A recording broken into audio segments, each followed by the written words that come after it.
Welcome back to Real Talk, the show where we sit down with real investors doing real deals and actually talk about what's working in today's market. Today, we got Madeline in the building. Now, what makes Madeline's story different is she's not selling any course, she's not running any YouTube channel. She's actually going to talk a lot about wholesaling and flipping. She's in the trenches in California, closing deals and running red homes. So, in this conversation, we're going to really find out what exactly it takes to actually make it in flipping and wholesaling, the ugly parts, the profitable parts, and everything the gurus won't actually tell you. Madeline, for people who do not know who you are, can you give us a small intro about a little bit about yourself, your family, and a little bit about your business? I'd love to. Thank you. My name's Meline Reder with Red Homes. I am the owner of it. My husband is my business partner. We are actually based in Irvine, California, so Southern California. And I have two little kids. One is a 4.5-year-old, and the other is a very happy 8-month-old. So I've got my hands full. Callan, the baby, he's napping right now. So hopefully he's not going to wake up while we're recording. Let's see. I have been doing real estate for about 2.5 years. Started out part-time while I was still working my corporate job full-time. I worked corporate sales for a European company for 15 years. Mm-hmm. So I got to travel extensively, got to live a very unique lifestyle. But once the babies came along, it became clear I did not have any interest in traveling for work like that anymore. So about a year and a half ago, I left, and I had already started the real estate gig, but on a part-time basis. I had done a couple of deals and then decided to ramp it up and do it on a full-time basis. Since then, we have evolved significantly. I mean, I think anyone starting out in real estate, the shiny object is always what you're chasing after, especially when people say, oh, wholesaling is so easy. All you have to do is get a list and start making calls. Yes, that's partially true. But of course, there's a lot that goes into it. So the first couple of deals I did were from a prop stream list that I just called consistently every day for 2 hours and ended up getting my first deal after about 3 months of doing that. Mm-hmm. And that deal was a very unique opportunity where we rented back to the seller for 2 years. And they just vacated the property, and we are just now starting that flip. It's in Trabuco Canyon, which is in Orange County. And our net profit on that will be enough to pay a comfortable salary for the year. So that's kind of our strategy is we don't need to do high volume. We just want to do high quality and higher net per that we purchase. If we're going to put money into it, we really want to make sure that the numbers are solid. We're super conservative. And since that first deal, we've done everything from wholesaling to out-of-state buy and holds. Also do marketing for a listing agent. So I get her a lot of listings, and we're just trying to maximize every single lead that we get in. My specialty is helping distressed sellers find solutions. Maybe they're not ready to sell. So I try to help find them a loan or another option to stay in the home, at least temporarily. And if that's not possible, then we will do these creative purchase and leasebacks for up to 1 year. We've done 3 of those now, and they've worked out really well. Amazing. Amazing. And I know California is actually one of the toughest markets in the country to wholesale, right? Like high prices, like tight margins, and then there's a lot of heavy regulation. Like why why was you for like focusing on California instead of like going into markets maybe like Texas, which like wholesaling is kind of picking up pretty fast, and I see a lot of wholesalers over there. Yeah, great question. We actually last year did nationwide marketing and we spent a lot of money on Facebook. Like I said, we've kind of Hmm. pivoted and, Yeah. and switched directions times over the past 2 years. And what we found is you just have to learn too many markets and you can't get good at one single area. Hmm. So for us, we decided we wanted to be an expert in our area. Yeah. And as of, I think, last November, December, we brought it back to our local market. And what we've found too is we can build more credibility with sellers. Hmm. If need be, we can go meet with them in person. So it definitely builds that trust Yeah. that you're not just somebody on the phone trying to get a discount on their home. Um, I also like to listen to what sellers are looking for Hmm. and try to create a win win. And because we're so small, we are very flexible and we get to decide what risk we're willing to take. Right. Whereas a big wholesaler, all they want is just a good price and a vacant property. Nice. No, I think that's Mhm. kind of interesting because I know a lot of wholesalers, they like to start out in the market which they're based out of, sort of like backyard. Like, you know what, do it in your backyard first. And then once you understood or once you're getting comfortable with it, then start expanding your market. And I know you mentioned you started nationwide. You also did nationwide, but then you really want to focus on the market which near you, right? And it's sort of like build trust. Exactly. Yeah. And another reason, too, the assignments just were not very large. If you go nationwide, sure, you can Mm-hmm. hit a couple of home Yeah. runs. But as I mentioned, we are really looking for higher net Yeah. profits per deal. So the little 5 to 10,000 assignments, while those are great, I'm not Mm-hmm. discounting that. When you're a small team, it's my husband and I. We have an operations manager in Pakistan, Mm-hmm. and we're hiring for a new VA out of the country, so a remote employee Mm-hmm. for a lead manager. But because we're so small, we really have to focus our time on the deals that are going Yeah. to be the most impactful. So while a 5,000 is great, how much time and effort do I have to put into that Yeah. versus the same amount of time and effort that might net me three Like, times that or yeah. more? If Like it's a 25, flip, 30K. Yeah. yeah, if it's a flip, then we're talking about six figures in Southern California. Nice. And what would you say is like the average assignment fees for like a deal which you work with in Southern California, if you don't mind sharing? Sure. Well, that's a little bit hard to answer because I really don't wholesale that often. I do have one currently under contract. I'm hoping to move, and that one would be six figures. Mm-hmm. Now, on that's not very common, but Yeah. there are other opportunities that I would say, 20 to 30,000 is pretty average. Got it. Other bigger wholesalers I know, they're probably doing as much as 50 to 60,000 per Hmm. deal. Wow. Mhm. It's Yeah, nice. yeah. So Southern California, you have to go outside of the area because there are plenty of opportunities if you know where to Hmm. look. Yeah. And I know when I was looking into your website, I noticed that you're not just doing just straight cash purchases. I know you do innovation, leaseback, creative finance, like full service listings. Like, Mhm. any reasons why build a lot of exit options instead of just sticking to one and perfecting one? Yes, because I want to maximize every opportunity. Hmm. We spend a lot of money on our systems and marketing. We're Yeah. not doing paid marketing at this point. We did end our Facebook marketing. thinking about getting back into that, but Mm-hmm. we really want to make sure that our systems are working properly.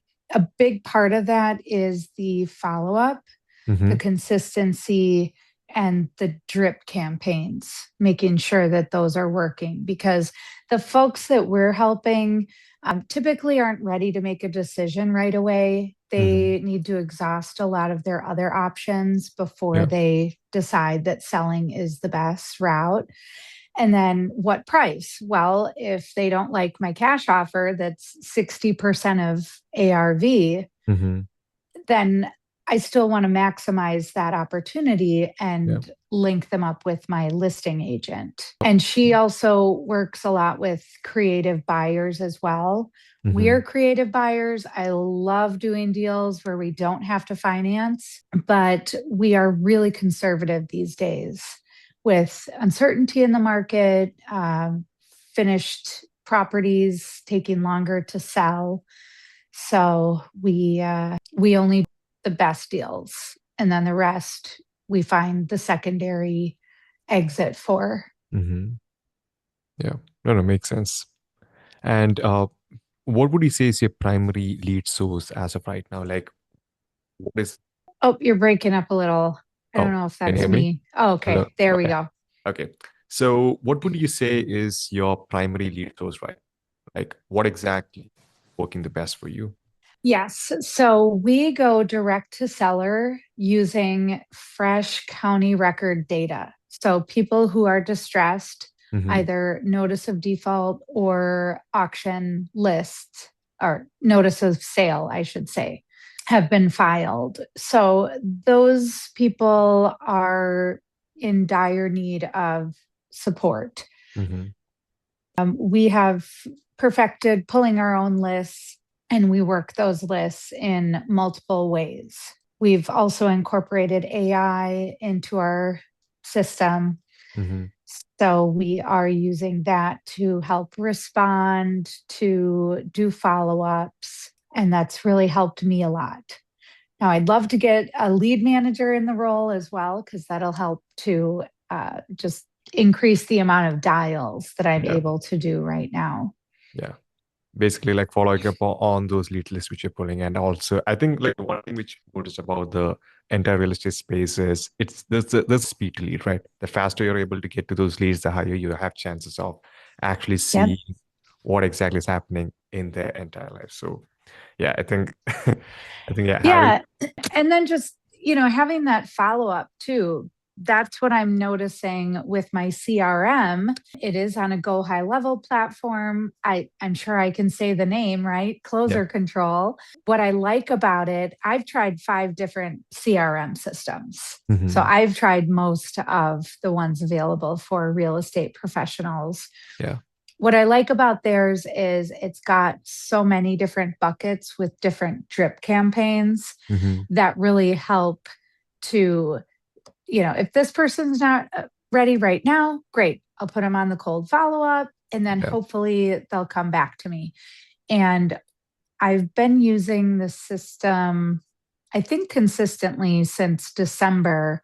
Hmm. And I'm finally seeing the folks who maybe they had a notice of default filed in December. So they Yeah. weren't ready to make a decision then. But now they've exhausted a lot of their options. And I've been consistent in reaching back out to them. Yeah. So I'm getting a lot of those people who I started talking to in November. In fact, one of my contracts, Yeah. the first touch point was in November. And now we are under contract with them. Yeah. I mean, sort of So like, it's pretty reviving the exciting. conversations. And then, what, like, it's like they Yeah. try their best to figure out what exactly the best solutions for them, but obviously nothing Yeah. works. And then now back to square one. And I think that's like the best opportunity for you to re-engage it and then actually help them out. It's amazing. Exactly. And another thing that really has helped to set me apart is the fact that I am a woman. There are Mm-hmm. not many female investors in this space. Mm-hmm. And the feedback I've gotten is I'm more empathetic. I do want to help. I don't just call them and say, do you want to sell your house? We want to buy it. I offer more options than that. And Hmm. sometimes that is their only option, Yeah. but at least they know that I'm open to discussing some Yeah. other alternatives. So I've been getting more of those opportunities because of my demeanor is different. Hmm. The way I present myself is different than a lot of the other guys in the industry. Yeah. No, I think this part, what you said, like there's not a lot of women in the real estate investing space. But would you say, like, has it ever been challenging for you to, like, actually establish yourself as one of the top real estate investors in California? Yeah, absolutely. And part of that is I don't really have the drive to be that person anyways. I just want to build my work around lifestyle, and that's Hmm. another reason why I do this. Quality over quantity is Yeah. our model, so we don't want to do as many deals as we get presented. I could do many more deals, but the risk is not worth it for Yeah. us to overextend ourselves. You know, you can tap out on capital real quickly. Yeah. So we cherry pick, and then the rest I try to find an exit strategy where I can still Yeah. get paid Yeah. for Make my some money out of it. services. Yeah. Yeah, it's just not going to be maybe as big, but some of these opportunities I don't have an exit for anyways. So Hmm. if I can refer them, then it creates a win-win. They get help Yep. and You get paid for it. hopefully I get to get paid. It's not going to be a huge amount, but um and then yeah, just to answer your question too, about competing down here in Southern California, there are so many wholesalers. Hmm. In Irvine alone, there's like six big operation. And I go to the meetups, I talk to them. They're killing it. They're doing an Hmm. awesome job, but they're spending 30 to 50% of their revenue on marketing. Wow. That's massive. And on employees, and they're having to just constantly train, and I don't have the desire to do that. I like having a smaller group Yeah. A lean, where, mean team. yeah, exactly. And that's where systems come in. Yeah. If you have the right system, you don't have to be grinding every day. Yep. And I know one of the biggest challenges which a lot of wholesale investors make, or you can say mistakes they make, is spending a lot of money, as you said, right, on marketing. And if they're Mhm. not making the right deals, if they're not able to find the right assignments, if they're not able to achieve it, they might end up shutting it down.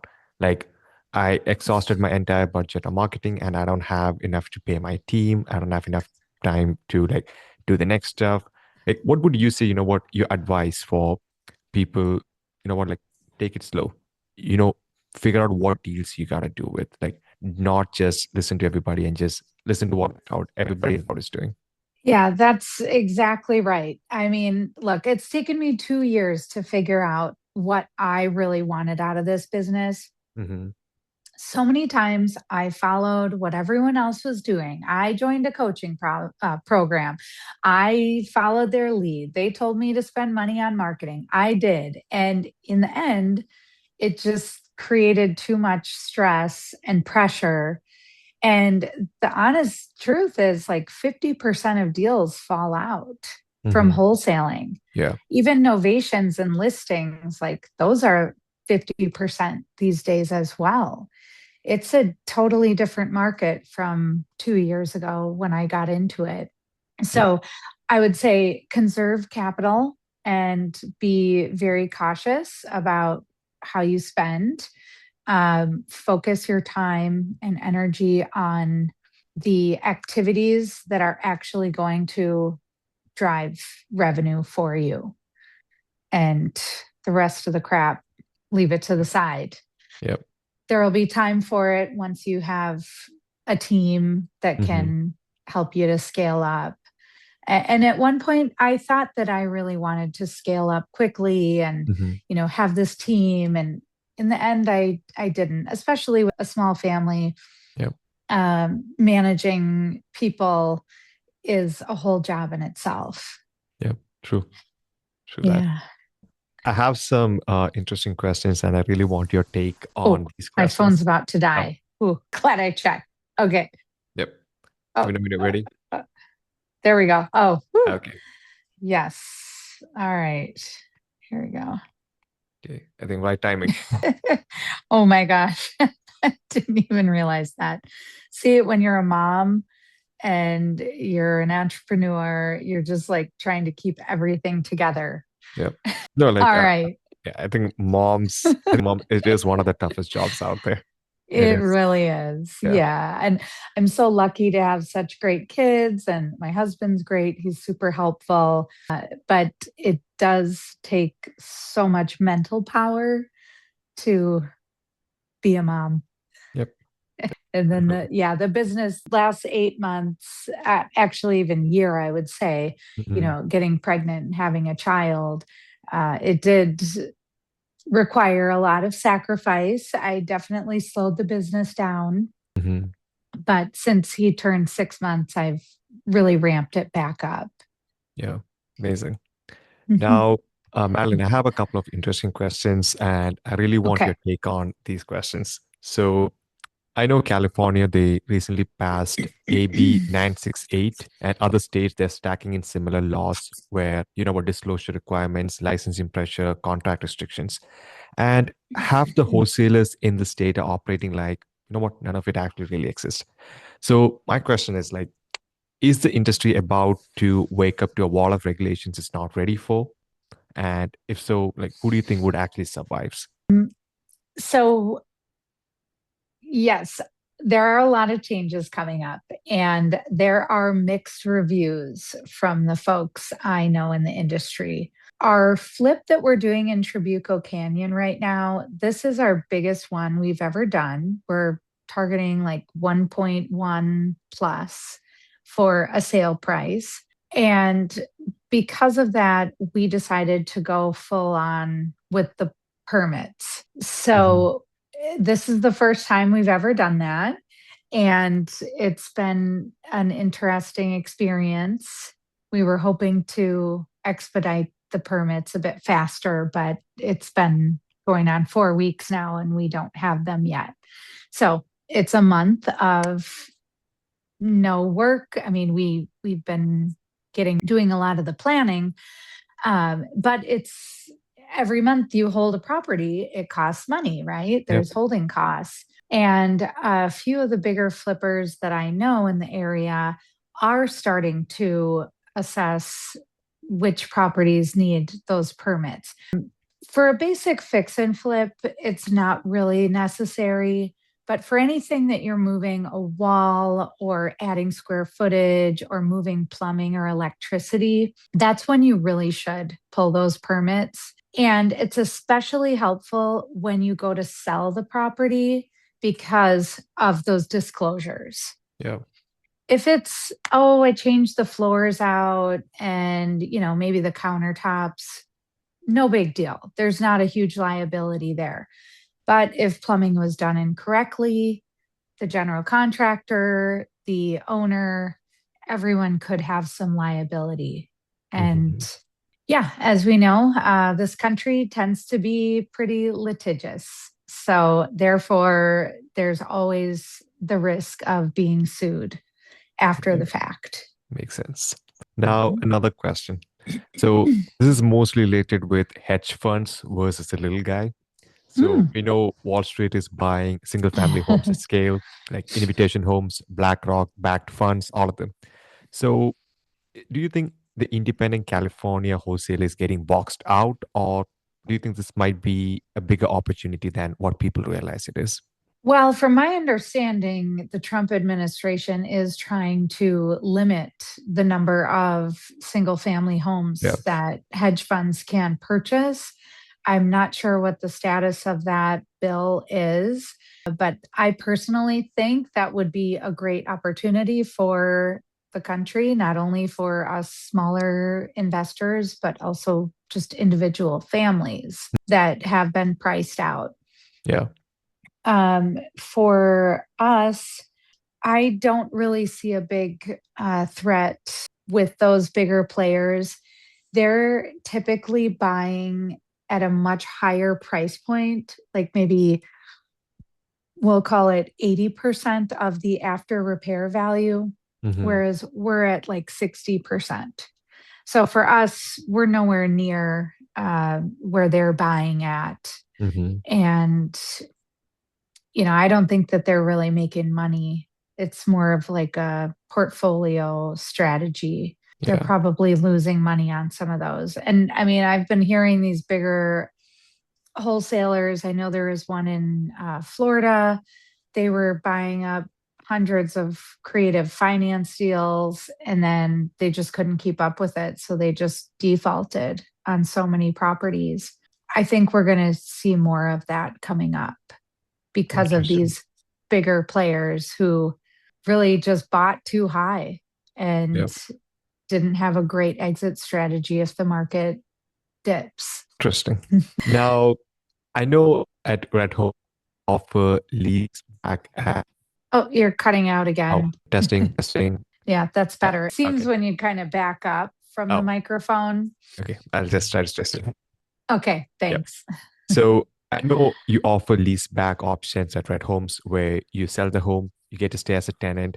Now, some people in the industry might not actually agree with it. They might say, hey, this can be a little bit predatory, saying they're keeping people in homes they used to own. Could you maybe walk me through the real ethics of it? Like, what does lease buyback? How does it actually help someone? And when do people feel like, you know what, this might not be something which a lot of people, some with it? Can you Sure. educate us on that topic? Yeah. So with our lease backs, we will only actually offer up to 12 months where they can lease back from us. Typically, these are folks who are going to be headed to auction soon. And all the other investors have just offered them cash and then they need to vacate. Or the alternative is their home is going to be sold at auction and then they have to move out anyways. And once a property goes to auction, there's no guarantee if they will get any money from it, how much it's Yeah. going to sell for. So if they work with us, then they're able to control their future Yeah. outcome. Maybe their goal is they just need more time.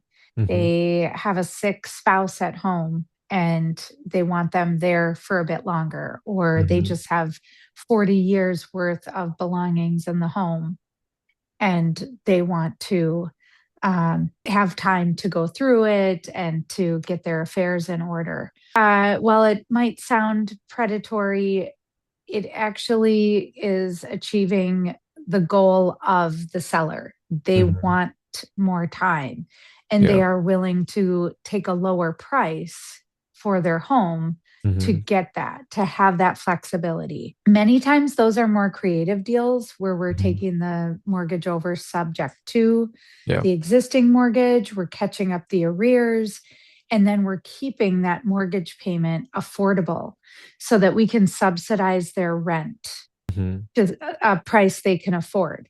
Because the goal isn't to just take the house and then they're still struggling. The goal is, okay, how can we ease your pain right now? Yeah. You can only afford 1,000, but your mortgage payment is 2,000. Okay, great. We'll subsidize your monthly payment, but we're going to reflect that in the purchase price. Makes sense. Makes sense. Yeah. I think I like that amazing because I know there would be a lot of misconceptions, and I think really educating the people on this topic is really necessary. And Yeah. And one thing to note about the state of California, we have a law called HESCA. I'd have to look up the acronym, what it stands for, but it's essentially protecting sellers mhm, from investors. yeah. So, what this law does is when you sign a contract, you have to give that seller 5 days as like a cooling off period Hmm. where they can choose to cancel the contract for any reason. Yeah. If they choose to cancel, no problem. The deal is off, it's fine. Hmm. But during that 5 days, it gives them opportunity to look at options, right? So we follow this law. Not all investors do. And because of it, we are being as ethical as we can. We give them the opportunity to back out. If they Hmm. choose not to, then we move forward with the contract. Amazing. And we No, always have to have at least those 5 days yeah, before we can transfer any money or title to the property. makes sense. Excuse That's me. it. That's it. It's like as I said, it's kind of interesting because I know there's a lot of things which people do not know about how exactly creative finance works and these options works, and Mhm. I think really educating people on what exactly is the factor behind these things is really important. Now, Yeah, definitely. And and and HESCA is a topic and not many people know about it. yeah, But we work very closely with our attorney, hmm, and whenever there is like a longer lease period, we dial in that contract. We work closely with our attorney to make sure that we're protected and that we're hmm, following the law, because once we purchase the property, now we become landlords. And yeah, California has one of the strictest landlord laws in the country. yeah. So we want to make sure that we are following all the laws and taking care of our tenants. Yeah. It's Mhm. kind of funny because like I think you're like 42nd guest on the podcast and no one has ever mentioned anything about HESCA law till now. And it's like, you know what, every single time I'm learning something new whenever I bring in new guests on the podcast. So thank you for Great. educating me on this topic. Yeah, no problem. So if you're ever going to buy a property that's in distress, as an investor, we Hmm. have different rules. If it's, someone who's planning to live in the property, I'm not sure that they need to follow that HESCA law. But if it's an investor, then you do. Yep, got it. Now, I know in real estate investing, especially wholesale and creative finance, like I know you mentioned before, it's overwhelmingly male dominated and it's pretty loud. But you built Red Homes in California, which is, one of the toughest markets in the country. And like, what would you say, what's the set of women in this industry that nobody on the Bro podcast ever talk about? And I think you're my second woman on the podcast. And I think I had, Wow. yeah, because like there's one, Amazing. yeah, one other, one the Carmen Ventrici, I think it was maybe my 13th or 14th podcast. And I think next one is you. Yeah. So all my guests Wonderful. have been males. So I want to know what would you say is what the side of women being in this industry that like nobody would ever talk about? Yeah, to be honest, I think it's a very easygoing industry for females. I mean, agents are mostly, I would say, female, though it's probably more female dominated on the agent side of things. But Mm, on the investor side, um, it's more like financial strategies and trying to figure how best to make money, right? Whereas yeah. with being an agent, you're just offering a service and it's all about relationships. Yep. Being an investor, yes, it's also about the relationship side and the financial side as well. For me, it's worked out really well because my husband is my finance arm and I'm the relationship person. So the two of us work really well together. He doesn't typically go to meetups or meet with sellers. I'm the one who does that. And another point too, I mentioned I worked in global sales 15 years. I actually worked in the manufacturing industry, uh, tungsten metals in particular. I was very used to working in a male dominated industry for 15 years, where Mhm. I was usually the only female manager in my teams. So, very used to it. I like talking to people and seeing how I can problem solve. So, no matter if they're female or male, it's Yep. pretty easy for me. But I Yep. do enjoy getting to work with my female clients and sellers because they aren't always comfortable working with Hmm. males. I think it just helps to ease things for them. One particular scenario, I recently helped a woman avoid auction. Hmm. I hooked her up with one of my resources to file a bankruptcy to postpone the auction. Meanwhile, I looked at buying her property. It didn't look good for us. So I got my listing agent involved. Hmm. And this woman was so grateful to have met me because she was hooked up with another wholesaler. They locked up her contract for weeks. They listed it as a novation, didn't tell her anything about what was going on, and then just sent her an email. You either need to drop the price or we're canceling the contract. They still left the listing up. No end in sight, no exit strategy there. And then when I got in touch with her, her auction was 5 days away. Hmm. And she would have not have had any other options and it would have been foreclosed on. And now she has the opportunity to sell it with a real listing agent who's actually working for her best interests. And hopefully she'll be able to walk away with some money, which was her ultimate goal. See, guys, that's something which a lot of people do not know about, like how exactly wholesaling and investing works. Like, we are able to help people who are in dire need, actually help people out of situations like this. And people like Madeline is actually doing such a wonderful job and making real impact in people's lives. So it's not Yep. always about, like everybody says, yeah, wholesalers, they're just out there to make money. No, that's not always the case. Yeah, and I mean, I may not make money from her Yeah, situation, but I also know that maybe I'm not going to make money on hers, but the next one. exactly. It's like good rewards, like good deeds don't go unnoticed. That's it. Like you, Exactly. exactly. Or she Guys, may know somebody who needs help and she's going you, to think of me right away next time. exactly. Well, Mhm. guys, that's real talk for you guys. Madeline, thank you so much for coming on the show, sharing your views, your experience, and also your story with our audience. So, before we Welcome. wrap up, where Mhm. can people find you? Yep, you can find me at www.redhomes.org. Also, my Instagram handle is mad_red.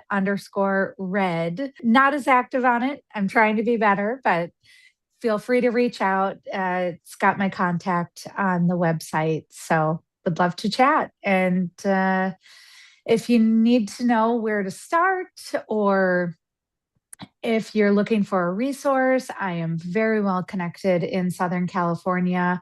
Highly recommend going to meetups. That is the best place to start if you are just thinking about where is the best to start. That is the best place to get in front of people and start networking. Yep. So, guys, go check out Red Homes. I'll keep the link in the description and also in the bio. So, if this episode hits different, share it with somebody who really needs to hear it. And tune in next week, where we're going to be coming up with new guests, new stories, and new episodes. Well, guys, that's it for Real Talk. And thank you.